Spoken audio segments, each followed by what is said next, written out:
السلام علیکم۔ تگڑا اور مضبوط جوان وہ ہوتا ہے جس کی نگاہ پوری طرح اس کے کنٹرول میں ہو۔ دو لوگ کبھی بھی دنیا میں کوئی کارنامہ سر انجام نہیں دے سکتے، ایک جو حرام کھاتا ہو اور دوسرا جس کی نظر ناپاک ہو۔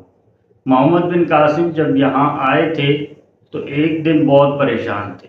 ایک بزرگ نے پوچھا کہ آپ کیوں پریشان ہیں؟ تو کہنے لگے راجہ دہر سے مقابلہ ہے اور ہماری فوج سندھ کے راستے بھی نہیں جانتی، زبان بھی نہیں جانتی، لڑیں گے کیسے؟ دو چار دن کے بعد اس بزرگ کی دوبارہ محمد بن قاسم سے ملاقات ہوئی تو محمد بن قاسم بڑے خوش تھے۔ بزرگ کہنے لگے اب کیوں خوش ہیں؟ کہنے لگے کہ وہ میرا مقابلہ نہیں کر سکتا، میں نے تحقیق کر لی ہے، کیونکہ وہ نظر کا گندہ ہے۔ جو نظر کے گندے ہوتے ہیں وہ میدانوں میں ٹھہرا نہیں کرتے۔ میدان میں نکلنے کے لیے پاک جوانی کی ضرورت ہوتی ہے، پاک سوچ کی ضرورت ہوتی ہے۔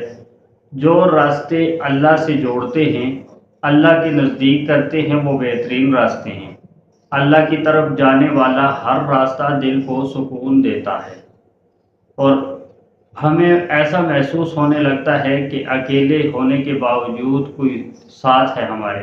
وہ رحمان ہے، وہ رحیم ہے، وہ کریم ہے۔ اس سے جڑنے والے غنی ہوتے ہیں، جو اس سے جڑ جاتا ہے وہ کامیاب ہو جاتا ہے۔ حضرت واصف علی واصف فرماتے ہیں کہ کلمہ پڑھتے رہنا، کلمے کو نہیں چھوڑنا، کلمے والا آپ کو نہیں چھوڑے گا۔